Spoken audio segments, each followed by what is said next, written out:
Good evening, everybody. We're going to give it just a second because we're still admitting people into the waiting room. We're excited about this program tonight. We had over 200 people to sign up for this program, and so we're just waiting for everybody to come into the room, and we are going to start now. Good evening. My name is Stephanie Williams, and I am the president of the Women's Political Collaborative. On behalf of the board and our members, I welcome you to this evening's program on racism, then and now, have we changed? We are excited to hear from this esteemed panel that includes Mr. Dwight Lewis, Miss Sabina Mayudine, and Miss Joyce Searcy, all hosted by Larry Woods. Thank you all for being here. And I also want to thank the board members of the Women's Political Collaborative. I see many of you have logged in this evening. I also want to thank Vice Mayor Jim Shulman, who is joining us this evening, and County Clerk Brenda Wynn. Before we get started, I'd like to encourage those of you who are not members of the Women's Political Collaborative to become a member.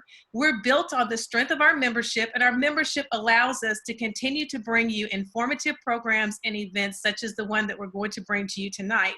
And in fact, we've got another program lined up next Wednesday, July the 8th at 12 noon. It's going to be a Lunch and Learn program entitled MNPS, What's the Plan? I think that's on everybody's minds, and we're going to be speaking with Frida Player Peters and Christian Bugs on Wednesday afternoon about that. So that being said, I do encourage you to join the collaborative. Joining is a very simple process. It takes less than 5 minutes, and it can all be done online at WPCTN.com. Moving along, let's get things started for this evening. I would like to introduce you to our moderator, Larry Woods. Larry is an attorney who teaches constitutional law at Tennessee State University and who loves nothing more than a good political fight. His law practice is known for cases involving civil rights. And Larry marched with Dr. Martin Luther King, John Lewis, Julian Bond, and did voter registration in Mississippi in the in the 60s, and did draft counseling to protest of the war. Mr. Woods is passionate about his family, books, coaching, debate, and political strategy, and he's also a graduate of Donaldson High School, Emory University, and Northwestern. So, Larry, I think I can speak for everyone here when I say we're excited about this discussion this evening. I am too, and I hope a lot of really good people are joining us, and I hope what everybody hears tonight from our three panelists, that you'll go and repeat to the people you work with, live with, get along with, argue with, and get the word out, because, you know, I bet everybody listening tonight, certainly everybody on this panel, has worked hard to combat racism all their lives. And the problem in America of white privilege, primarily white male privilege, hasn't changed a whole lot, at least not in my lifetime. Clearly there's been some progress here and there. Clearly we need more progress. But after having labored in the vineyard of civil rights for most of my life, it's apparent to me every day where I wind up with groups of white people that there are a lot of people out there, mostly white people, who really don't get it, who really don't know what's going on. I mean, white America has lived a lie from the very beginning. Our founding documents, Declaration of Independence. You know, when Thomas Jefferson, we won't get into Sally Hemings, but when Thomas Jefferson wrote the Declaration of Independence, you know, those words we all learned in third grade, that these truths are self-evident, that all men are created equal. We all know what they meant. They meant white men who owned property or who owned chattel slavery, that those men were created equal, and that they were endowed with certain fundamental rights: life, liberty, and the pursuit of happiness. So let me introduce you to our panelists, because I think they're going to talk about things that give the lie to those founding documents. First up, Joyce Espy Searcy. I want to emphasize the Espy because her brother Mike Espy is running for office in Mississippi and needs all the help he can get. Miss Searcy, whom I've known all your life, well, close to it, since you were right out of college, I guess. Miss Espy is the founding director of the Office of Community Relations at Belmont University. and even more importantly for our community, for over 20 years, she was president and guiding light of the Bethlehem Centers, which mentored and provided for over 2,000 children and youth every year for the 2 decades she ran it. Ms. Searcy is a graduate of Fisk University and Vanderbilt University. She served on the national boards of the YWCA and the national board of the Girl Scouts. She won the Athena Award, all kinds of honors. Most of you know Joyce Searcy, know how active she's been in our community. Sabina Mohyuddin is a Bangladeshi American Muslim born and raised here in Nashville, graduate of Vanderbilt University. She helped launch the Sons and Daughters of Abraham Project, which brings Muslim, Christian, and Jewish youth across all of Middle Tennessee into a dialogue and outreach program. She was an outspoken critic of the 2011 anti-Sharia bill in the Tennessee legislature. She's a founding member and is now the executive director of the American Muslim Advisory Council. She's currently in the Leadership Nashville class, lives with her family here in Nashville. And Dwight Lewis, I assume everybody knows Mr. Lewis. He's a retired Tennessean newspaper reporter, op-ed page columnist, editorial page editor, born in Knoxville, lived as a child in Strawberry Plains before he came and made his career with the Tennessean. And he didn't put it in his biography for me to recite. But I have to say, over the last 40 years, 45 years here in Nashville, every important political and public policy issue that's come before this community, Dwight Lewis has had a voice in, working through his work with the Tennessean. So let me start with Mr. Lewis. Mr. Lewis, tell us what you think the state of race relations is in our great country and what direction you think we're headed in. Well, Larry, in 1968, March 1st, 1968, the Kerner Commission, which had been appointed by President Johnson the year before to find out why riots had occurred across the country and to keep them from, give suggestions on keeping them from happening again, said that we were a divided nation. At that time, one white, one black. Here we are in 2020. Our makeup has changed some, but we're still a divided nation. And I think, you know, the protests that we're seeing today, the marches, are very good, but I don't know where we're going. I hope the protesters have a focus, have a strategy to get where they want to go. And hopefully to make this nation a better nation. I think we still have some problems. You know, our president, I'm not fond of our president of the United States. I think he's caused a lot of the problems that we're facing today. But I think overall we need to talk more. We're seeing some things done. NASCAR did something great last week. The state of Mississippi is doing something great yesterday and today.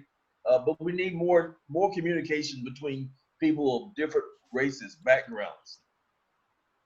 Well, Ms. Mohyuddin, tell us what you think about Dwight's comment on the divided nation in light of this Arkansas group that ran this atrocious, terrible anti-Islamic advertisement in the Tennessean last week. Did you get support? Did you and your community get support about that? Are we divided about that? Well, I mean, we saw people from across the country, but really in Tennessee, in Nashville area, people were reaching out to us and they were all outraged about this ad, and they were outraged and disappointed that the this ad could even run in the Tennessean. And so what we saw was years of work in the community, in collaborating with different organizations, different people on different things, not just talking about Islam, but collaborating on social justice issues, paying off because people knew our community, people knew and recognized the harm this ad would caused in our community. And they reached out to us, and when we had that sign-on letter that was in this Sunday's paper, we had over 700 people and organizations sign on. And we know if we had reached out to more people would have signed. And so that, you know, makes makes me feel, we've come a long way, our community, especially since 9/11 and, everything that's been going on. And, but we also know that there's a long way to go.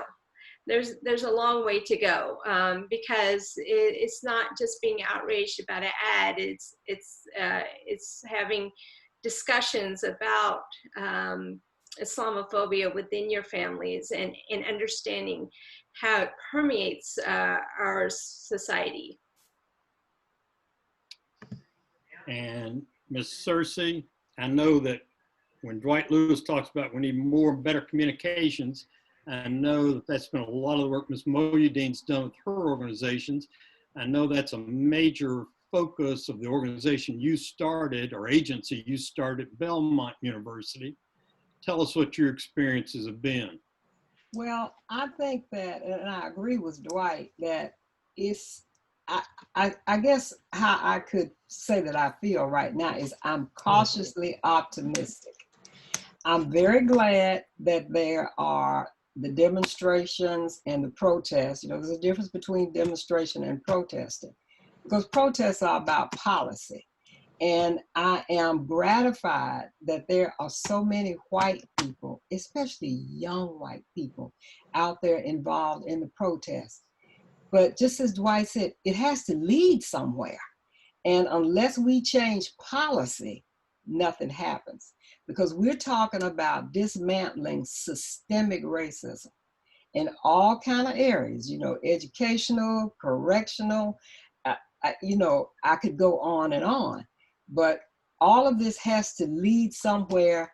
And the reason why I say I'm cautiously optimistic is because we're in this technological age where we lose focus. We can't pay attention for a long, long time. And usually it takes so many weeks and then it dies down.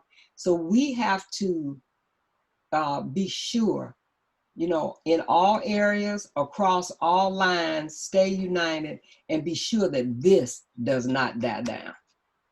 So do you think the media portrayal of the marches and the demonstrations of the last month or two, do you think they've presented an accurate picture of what's really going on in the country? Are you directing that to me? Yeah, start with you. Well, it depends on what channel you're watching.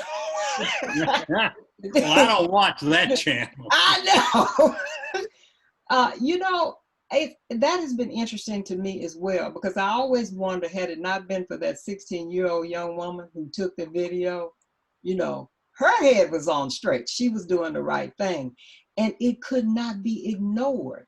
And just like in the civil rights movement, and I'm so old that we were watching all of that on TV at the time, but that was a new phenomenon for television to be recording the demonstrations. And now we have young people and all people taking out their telephones, recording it. So it's almost though the media cannot ignore it anymore. The question is, what happens with the talking heads? How do they interpret all of this? And I think that the young reporters, especially, I know we're talking about the protests and demonstrations, but people have a tendency to go to people like themselves for information. And I think that reporters have to be sure that they are talking to people in segments of the community with whom this affects. All of the racism that's going on in the country. I was even thinking about the tornado that happened in Nashville. The young reporters on the local television stations went straight to East Nashville first, because those were the people that they knew. They did not go to North Nashville first. So I think that how it is reported is dependent upon the viewpoint and the contacts that people have. And I think the reporters have to expand their contacts so that they are talking directly with members of the Muslim community, the Hispanic community, the Black community, to do a better job. And I want to chime in there because that's such an important important thing, because we have to tell our own narratives. And you know, with this ad, one of our discussions with the Tennessean is, first of all, they need better cultural competency training among their editors, staff, and reporters, and to really understand the issue of Islamophobia and racism within, you know, in our communities and how it's affecting our communities. But we're also like, where's your Muslim reporter in your staff? You know, like, how can you accurately tell our stories if you're telling them for us? I mean, you don't have those checks and balances. So, you know, when it's interesting, because when I read something in the paper and media and it covers the Muslim community, I can pick out right away where they left out somebody's voices, they left out a point of view, or they've just left out important facts to understand, you know, the story. But I can pick it out because I'm a Muslim. And so when I read stories about other communities, I often wonder, what am I missing? And so, you know, the media has to do a better job of, you know, better representation among the reporters, but, you know, knowing the different points of view, knowing who in the community can really explain what's going on. And it's just so important that we're telling our own narratives. Sabina, Dwight Lewis, you're the Larry, newspaper guy. Joyce, I go back to the Kerner Commission report. One of the things it said in 1968 is it called for more journalists, more people of color working as journalists, and not only to just be a token reporter, but to be in positions of leadership. And it's up to us, it's up to the people. We have to put pressure on different media organizations to get those people in positions. We have to write letters to the editor, go down to the newspaper or to the television station. Say, I want to see somebody who looks like me making decisions out on the stories. Yeah. So that's what we need. But one of the things that I feel strongly about is that it's been good to see such networks as MSNBC, CNN, some of the local affiliates, the four main ones here, having reporters out with the protesters. You know, all over, you look at Seattle, from Seattle, there's Blaine Alexander, I don't know her, in Atlanta. All over the country, Shaq Brewster, I think is his name. There's a fellow named Patterson. All over the country, and that's what you have to do. That's how you get the stories. That's how, Josh, you get the real people who are involved. But does the newspaper and the media today, Dwight Lewis, you know, compared to what it was 35 years ago when the newspapers were more locally based, locally owned, locally focused, they weren't subsets of the corporate mega national corporation, doesn't that inevitably affect how much coverage they're going to give and how much staff support they're going to give to their reporters? It does, and I think all of us know that cuts have been made. You don't have as many staffers working for different media organizations now, and that causes a problem. When I remember in 1985, I heard things it was Tom Winship, who's the outgoing retiring editor of the Boston Globe. He said at a conference, anything that's worthwhile, it's the National Association of Black Journalists Convention in Baltimore, but he told us that anything that's worthwhile should be in a morning newspaper, should make the morning newspaper up until 12 o'clock at night. Now I think some local papers have a deadline 5 or 6 o'clock in the evening. If something happens, if the president dies, you won't be able to get it, may not be able to get it in the paper. That's not right. And other important issues or things that take place. Do you think do you think the media is going to continue to give the day-to-day coverage that they really have done a good job on for a month or so on the criminal justice system?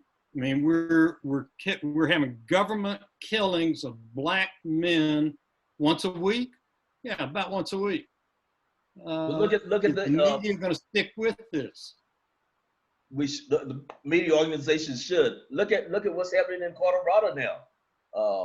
Aurora, Colorado. Right. You know, the McLean fellow. The media organizations are out there covering it, and even Nightline programs such as Nightline. So, and we have, as consumers, we have to call and say, we want to see this. We want to know what's going on in Aurora or in Nashville, wherever. Yeah, I don't see how anybody can watch that video of Mr. McLean, the violin player, walking back home, confronted by a voice out of the dark. Who are you? What are you doing here? And I'm suspicious of you. I don't think anybody can watch what happened in that video without thinking there is something fundamentally wrong with how we have groomed and trained and expect the police to handle situations. We've got to reform policing in America. And I don't think just the media attention will do that. I mean, right here in Nashville, we're going to have a grand opportunity. We're going to, in the next few months, be selecting a new police chief. And one chief by themselves, him or her, can't change the world, but that's going to be a start. Ms. Moyadeen, Joyce Searcy, what are we going to do? Is there going to be citizen input? Your organization going to have any input on who the new police chief's going to be? I think that we need to raise our voices. You know, people in power do what they do to benefit themselves. Now, that's just a fact. And we have to remind people that they are working for the citizens, you know, of Nashville. And it is upon us. That's why you just can't elect people and then that's the end of it. We have to hold people accountable so that, I don't know, I'm sure the mayor's going to make the selection, but we have to be there to ensure that there's accountability and that we get a person who will be at the top, who will really institute change. And again, it's not just, we can't just leave it up to the police department. We elect people in the Metro Council who make policy. So it's not just the mayor. The mayor's on the executive end. The council is on the legislative end. So that means, sure, we're going to vote for president. Oh yeah, we're going to vote for president. But we have to get out there and vote for all of these smaller offices to make sure that there's policy change in the police department and in all other systems. I mean, we have, you know, we've seen problems with the police department, with our communities, and it's similar problems in the African American communities, and we keep saying, you know, we need more training. We need more training. We keep hitting a brick wall, and so, you know, the calls for reform, you know, you start to get frustrated. Like, are they going to do something and it'll just be window dressing and say, hey, you know, you wanted me to do this and I did it. Now that should placate you. And so, you know, we have a community oversight board that was, you know, overwhelmingly approved by Nashvillians. But every step of the way, they've had a hard time just doing their job. And so now we're finally getting body cameras, but the police has access to the information in those body cameras. So it's you know, again, it's holding them accountable every step of the way and keep pushing. And I think, you know, when we talk about protest or demonstration, you know, making sure the policy changes come about. I mean, I think we can't lose focus. There is a move to defund, you know, at least take some of the funding away from the police. But we have to have a little more power over what's happening. And just the idea of let's reform. I'm always afraid they'll do something, call it reform, and then say, hey, I checked the box and, you know, you should be happy now. And how do we keep holding them accountable? Let's drill down a little bit on body cameras for police and law enforcement. You know, the transparency issues here, the decision-making issues here are all important, I would submit.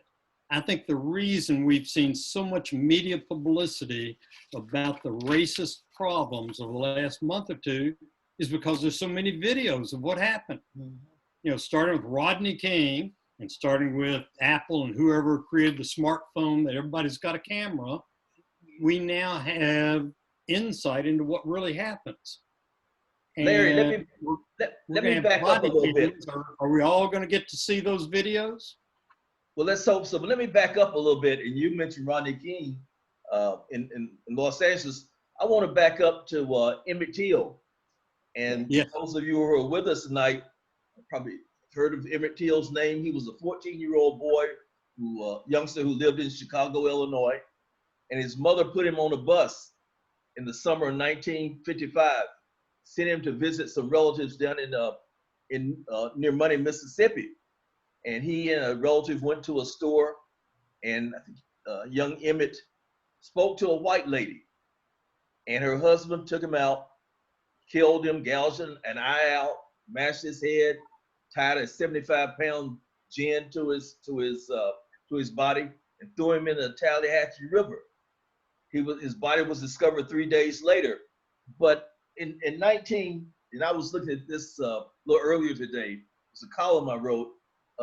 His mother, Mamie Till Mobley, came to Nashville in July 1998. And one of the things she said, thank God for the media. Had I been that little voice screaming all by myself, it would have been a case of the tree falling in the forest and nobody would have heard it. And she just talked about what the media did. And so we need media organizations, reporters, editors to go out. I remember the time, Larry, when the Tennessee State Penitentiary was a dump. It's still probably a dump. The new one is. But some of the editors and newspaper editors and executive directors from TV stations went out to take a look. And those are the type of editors and executives that we need to make sure that transparency takes place. You know, I heard on Nightline last night, there was an officer in Aurora, Colorado. His body camera came off, and another officer tried to give it back to him, and he told him, "I don't want that dude. Take that thing away." We need people to report on those type of things. You know, Larry, everybody has a role to play. I have a family anecdotal story. When Emmett Till was thrown in that river, my family, I'm from Mississippi, and when Emmett Till was in the river, some people from Greenwood, Mississippi, saw the body in the river. And they called my father, who was in Yazoo City, Mississippi. My family had funeral homes across the state of Mississippi. And they said, there's this boy down there in the river. And what should we do? He said, go get him. So they got him out, and they embalmed that body, and they shipped that body to Chicago. When all of the civil rights marches were going on, you know, it's a very dangerous situation. But my family allowed people to meet in the funeral homes. So, you know, the police weren't thinking about going to funeral homes looking for, you know, dissidents meeting back then. So everybody has a role. Wherever you are and whatever you do, you use your role to make sure that we change systems. That you're not just, I don't know if you've read the book, How to Be an Anti-Racist. It's not just to say, I'm not racist. We all have to work on being anti-racist and use whatever position that we have to call these things out and to see that the system is dismantled. Yep. Yes. Joyce, you're absolutely right. Everybody needs to read this book. Sarah Lee, my wife, just finished reading it. It's a great book by a great thinker here.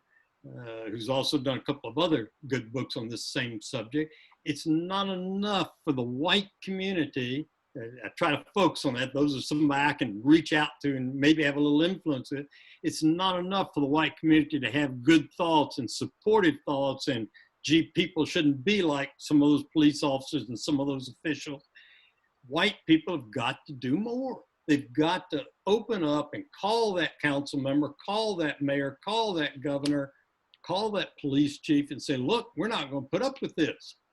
And until the white community does that consistently, we're not going to get the kind of institutional change we want. As you've kept talking about, Joyce Searcy, We've got to deal with the power brokers. It's not enough to demonstrate and march. I'm all for it. I did a lot of it.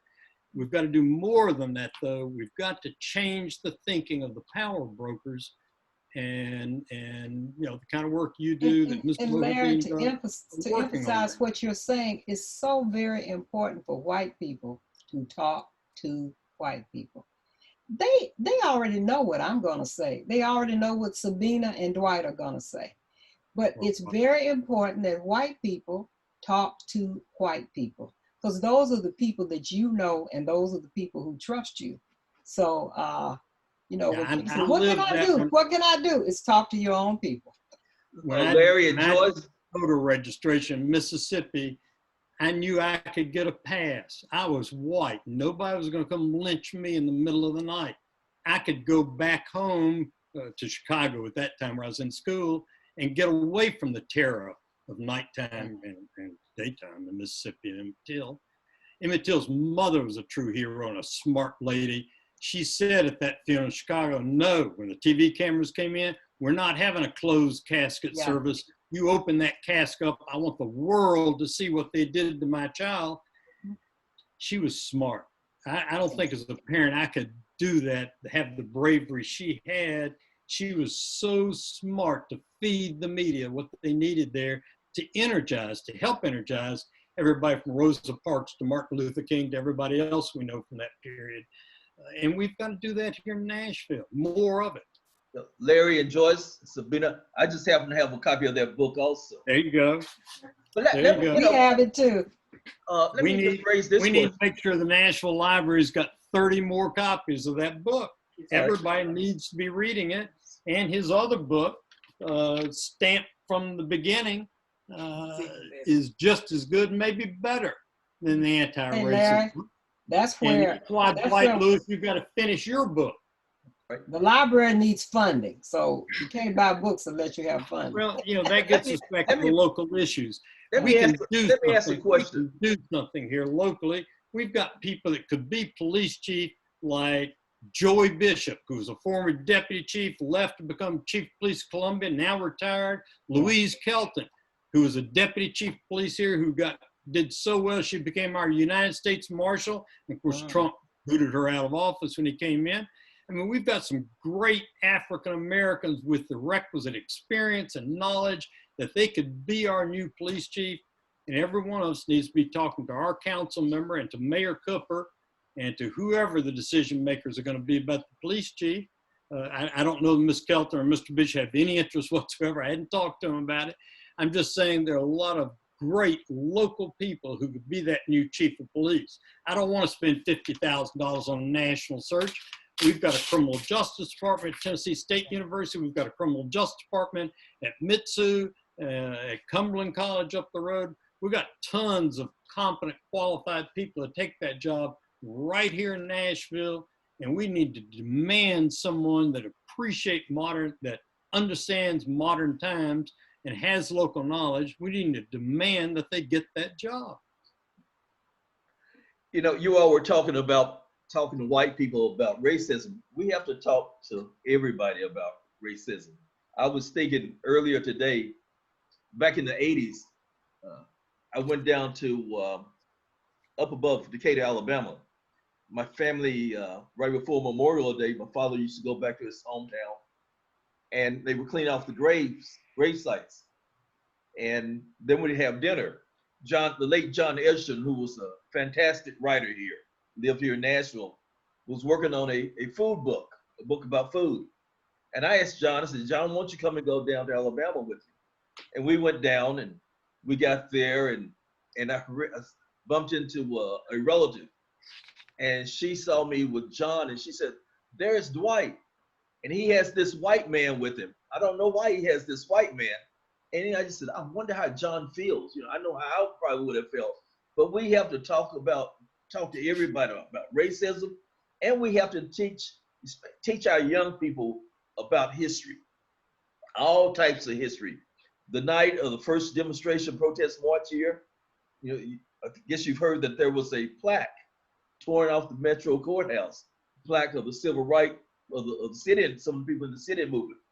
And we happened to be a young black man who pulled the plaque down, this 23-year-old fellow who had no idea what he was doing, what the plaque meant. So we have to we just all have to get together and talk to one another about life and about why you're important, why I'm important, what I can do for you and what you can do for me, how we make this a better city. You know, I don't understand why Governor Lee has not talked to the protesters up at the state capitol.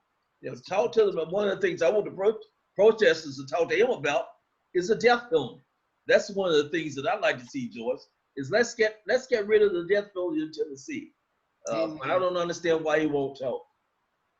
And Dwight, you know, I agree with you. Let's talk to everybody. And a lot of people think that talking to children is too young. Oh, don't talk to the children about that yet. No, we have to talk to our children, because, you know, when children are born, they don't know anything about race. They don't know anything about race. But I was reading, they said by 30 months, children are using race as a basis by which they choose their playmates.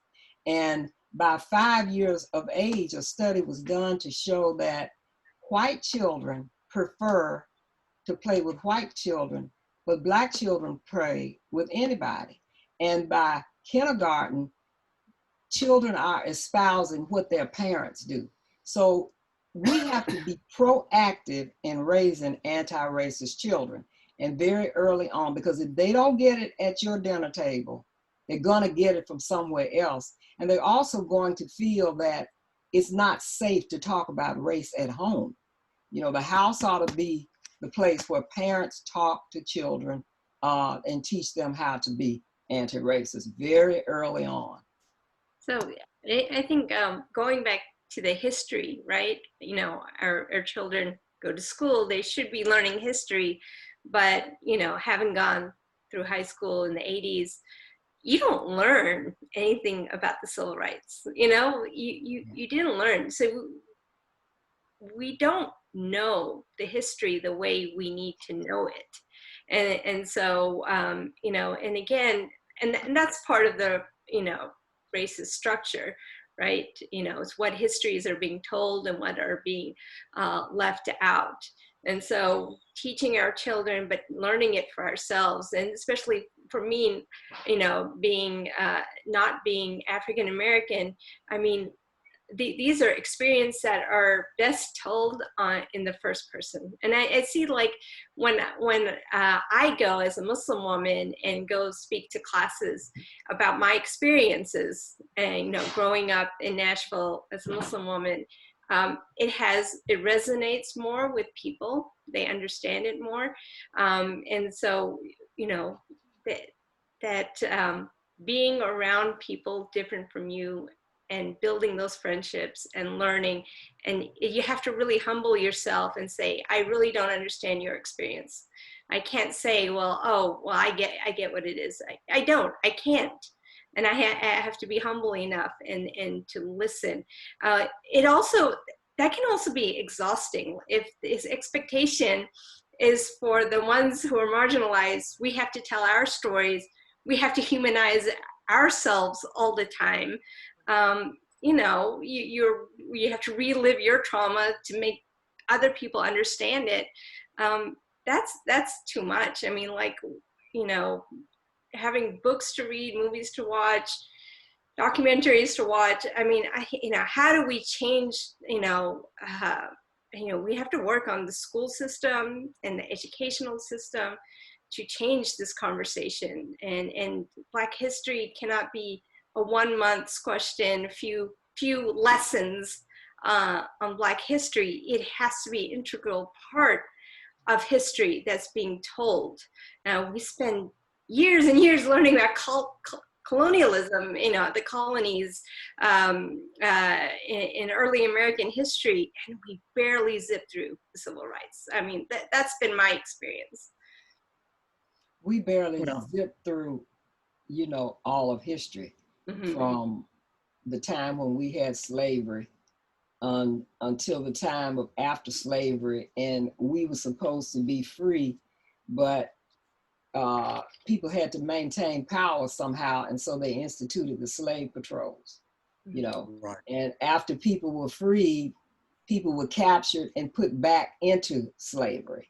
And the slave patrols led to arresting people so that they could use them for free labor when they were in jail.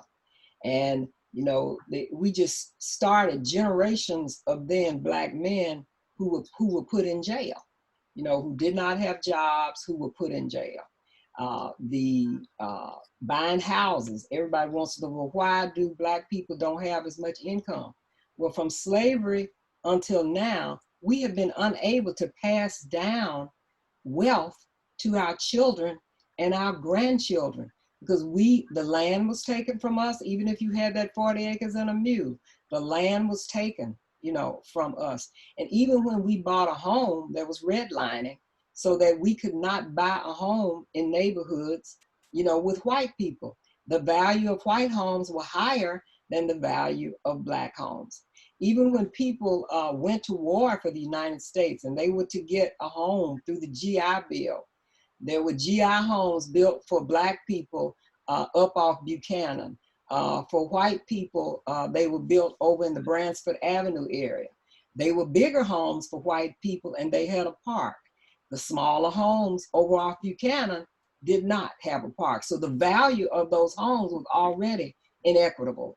And we have done this time and time again through all of our systems. And then we wonder why. We wonder why there's such inequity. It's been from the time, you know, slaves were brought here. I've sued a lot of school systems over segregation in Tennessee. I've represented a lot of school boards. And I went to school, public school here in Nashville. My experience is the history Ms. Moyuddin's talking about, what you're just talking about, Joyce Searcy, and Dwight Lewis knows this too, the history doesn't get taught. There's not enough money in the budget, A, to even schedule history classes in many of these schools these days, and B, the textbooks that get written, they give what, 1 page to Reconstruction, probably no mention of the 4,000 lynchings at all, and they don't talk about white male privilege that has oppressed women and Blacks and other minorities from the beginning. I mean, I brought redlining lawsuits in the 1970s. That's not something that just happened back in the bad old days. That's something that still goes on today. You can read the congressional hearings about it. Lynching, Congress has never been able to pass an anti-lynching law. Failed again 2 weeks ago. Yeah. Can't make lynching a crime in Congress. And that tells you just how desperate the state of race relations really is when we're not paying attention. You know. But what do we have to do, Larry, Sabina, Joyce? What can we do? What can we do to make things better here in Nashville? What can we do to get others involved with us? We can do exactly what you said at the outset, establish better communications. Talk to my school board member about what kind of history is getting taught. Can I see the textbook that the 4th grade gets that talks about the Civil War and Reconstruction and the Civil Rights Movement, and look and see, does it really address what really happened? I got a lost cause, everybody was happy education 4th grade in Nashville. I had to be in college and afterwards before I really started learning what the real history of Reconstruction was. So better communications, talk to your school board member. And when you finish talking to your school board member, talk to your council member. And when you're finished talking to him or her, go out and join Ms. Moyuddin's organization, join with Joyce Searcy and some of her community organizations. I mean, her husband, Walter Searcy, and I filed as you know, Dwight, filed the class action lawsuit in federal court to stop the death penalty in this state successfully for almost 30 years. We've got to encourage people to do those kind of things, and we do that with better education, better communications, and as Joyce Searcy keeps saying, Ms. Moyuddin keeps saying, we've got to talk to the people who have the power. We've got to insist that we, everyday people, deserve to be in the room where the decisions are made. I don't necessarily get a vote, but I want the right to speak up and say, hey, wait, you hadn't thought about this, you hadn't thought about that. What about this person? What about that person? the kind of examples Joyce Searcy has been talking about. You know, Larry, And you know, that takes, We talk to our newspaper that you've got to give better coverage of this. that takes, what we're asking for is for people to make sacrifices. I mean, you know, a phone call is easy, but are you going to sacrifice your seat on a board to let someone else in so we can have a more diverse perspective on issues, that we can actually be responsive to our diverse community needs? Are you willing to sacrifice? That's my question, because, you know, it's easy to make some calls. And the challenge in Nashville, in Tennessee, is anytime we try to do something good on the city level, the state comes and co-ops us. And you know, the last, we saw with the Community Oversight Board, the state coming in and trying to pass and take away some of the strength of our board. And so, but you know, that's a whole nother can of worms, talking about the state legislature. But And, Sabina, that's I would why we say- need to encourage people to register to vote and to go vote. Vote out those people who want to come and take over, that you don't agree with. Larry, get you know our what I people tell in office. people all the time is get comfortable with being uncomfortable. Mhm. It's the little things. If you are in a room, and a lot of people of color are in a room where they're majority white people, microaggressions are happening all the time. Don't leave it up to the person of color to say something. Become uncomfortable and call it out and say why. I am so proud of my neighborhood association. You know, I live in what used to be a predominantly Black neighborhood. Walter and I downsized to this predominantly Black neighborhood, but it got gentrified. And people have cameras all over the place. And the cameras are recording whoever comes to the home. And when people come to the home, people are so suspicious about this person. And then they send that information all over the neighborhood. We had a young man who was mentally ill to come to somebody's house. And the next thing you know, they got circulated all over our neighborhood through our listserv. And so the board of the neighborhood organization passed a policy that you cannot post those anymore, because this man was mentally ill. He was basically asking for money for food, but people assumed that he was there to break into the home. You know, so you've condemned the man already. And we made arrangements for those videos to be sent, you know, to police department, so they'll see if that person, you know, has any record or anything like that. But we have to stop things like that, because those videos are dangerous. You know, they already condemn people before anything has happened. And so it's the little things like that that you see every day that you have to speak out against. Ms. Moyedine, you're bound to see microaggressions and worse every day. I hope I'm wrong, but I don't. no, yeah, I see it. I see it. You know, people are surprised. You know, oh, you're so smart, right? And how can you be as a Muslim woman? Or seeing me in position of leadership. I remember. I mean, and this might on the onset might not sound like a microaggression, but people will say, "Oh, you look so pretty," and he's like, "You wouldn't tell a white woman that you didn't know, oh, you look so pretty." It's the idea that since I'm a Muslim woman, I must be oppressed, must be, you know, have a sad life. Let me say something nice to her. So these things are always going on. The assumption that I'm not educated, or I don't have a voice, or when I do speak out, they're taken aback, you know. And so these things you always deal with. You get used to it, you know. And unfortunately, I think we just get used to it. But we dream of a day when nobody notices that. People just see you for who you are and your talents and your abilities.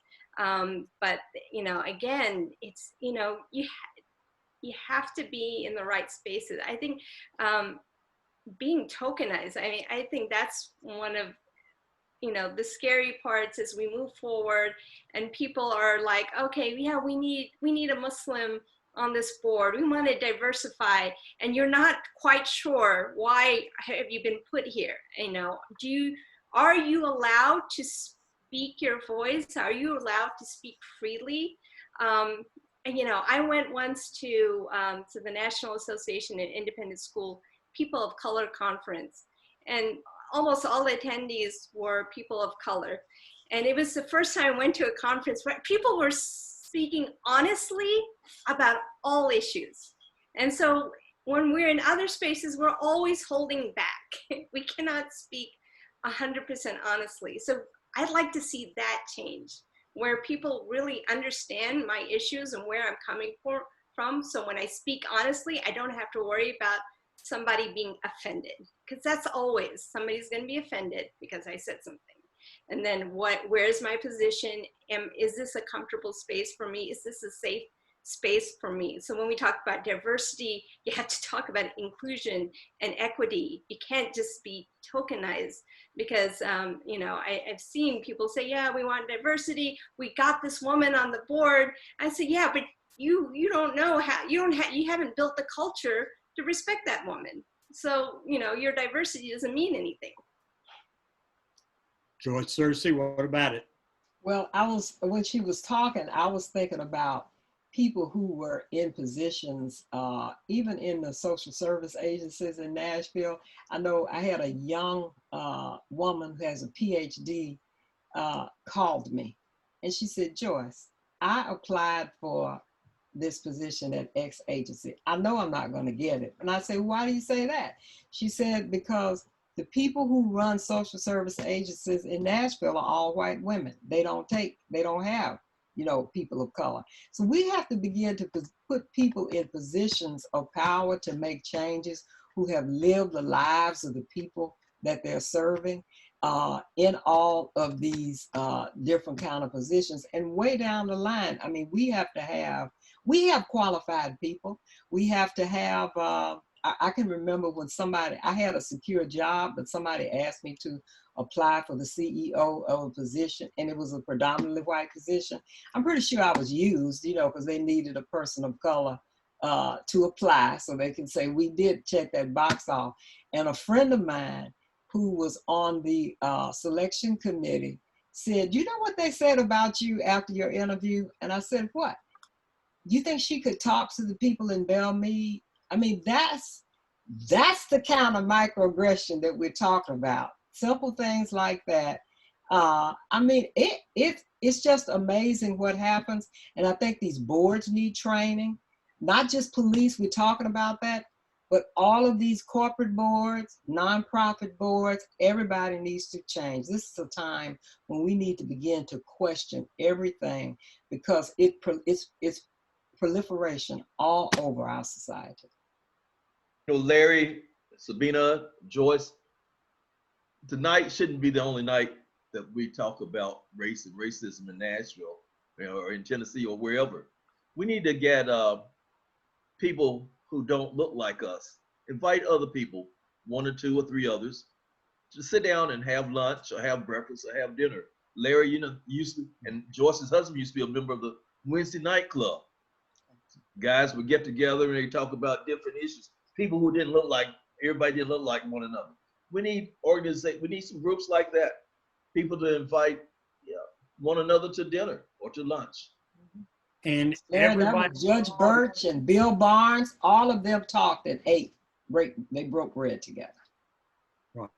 And that's the way to do it. On a local neighborhood, local town, local city, local actions, make people uncomfortable, put yourself in uncomfortable positions. It's always uncomfortable in the beginning. And maybe we can invite the governor to talk to him about why we shouldn't have the death penalty in Tennessee. Let's do it. Thank you. Larry, you know what I tell young people? When you feel yourself being uncomfortable, know that I'm about to learn something, because that's your brain. Your brain first signals fear. And as you ride that wave and just get past the fear and do it. Because what's going to happen is you now put yourself in a situation to learn something new. I want white people who are scared to speak up because they feel like they don't know what they're doing. They feel like they don't know what to say.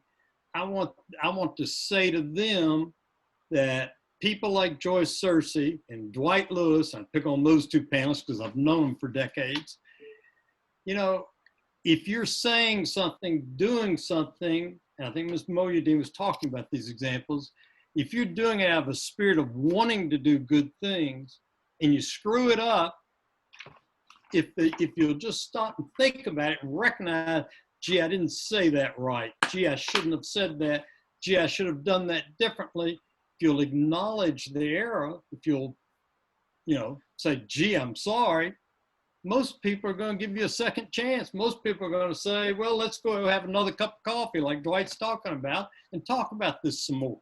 It won't be the end of the world. Yeah, it might be uncomfortable some, but Joyce Searcy, Ms. Moyadeen need to write a book too, emphasizing what you've been saying. But we've got to encourage our neighbors, our friends, our council members to pay attention. And Dwight's right, doing this more often helps. It helps so much.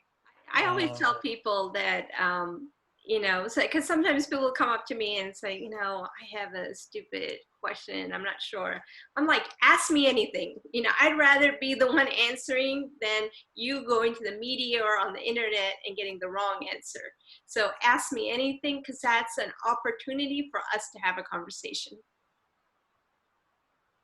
I'll testify for Ms. Moyadeen. I wrote her 2 or 3 stupid emails that I was a little bit nervous and uncomfortable writing, like, how do I pronounce your last name? And I felt really stupid having to ask that. I've lived a long life. I ought to know how to pronounce names. But she was very kind and very gracious and very helpful. And we got to know each other through a series of 5 or 6 emails the last couple of days. We've gotten to know each other a little bit. And therefore, next time I talk to her, I'll be more comfortable about expressing what I really think or asking the questions I really need to ask. And when you get to know somebody, you can understand them better and understand why they want certain things or why they're not just happy about all your happiness. And Thank you. And know that we are all different. There's no one Black person who represents all Black people. There's no one Muslim person who represents all Muslim people. We are diverse as well. So you have to get to know all of us. And the same thing goes for white folks too. Yes, amen. Sure. But it's the white folks that need to do some learning here, a lot of learning, more so than we know a lot about you. They're the majority. If we can't persuade a lot of white folks, we're going to keep having all these same problems. Well, I said I was going to give people... 2045, we're going to be a majority minority country. Right. And if we don't start making these changes, things are just going to get worse, because you're not going to keep our communities down forever. I think we've seen it in activism of our youth, and I think in the Muslim community, for the immigrant Muslim community, they came in kind of putting their heads down, doing what they needed to do. For this next generation that's growing up here, they're sick of it. And that's the attitude, we have to have now. We can't take it anymore. Even for people who are concerned of power and just concerned about profit, what Sabina is saying is true. And so if you look to 2045, we're going to need trained people of color running companies who know what they're talking about, who know what they're doing in order to be competitive on a world stage. That is what's going to make everybody keep money in everybody's pockets and spread that wealth. You're right. All 3 of you are right. And I wish we could have 1 million people tuned in listening to this. And that's why it's important. I think our time's up. I didn't give you time to make any closings, but we were talking about the important parts anyway. You know, and again, I would just say to our audience, I hope every one of you tomorrow will talk to people you work with, will talk to your neighbors, will talk to your friends, and repeat a lot of what Ms. Moyadeen, Ms. Cersei, and Mr. Lewis have been saying. All of us, it's important for our children.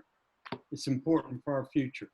I want to thank Joyce McDaniel for organizing and producing this tonight. I want to thank the Nashville Women's Political Collaborative for not only this show tonight, but this whole series of productions they're doing. They're all good for our community.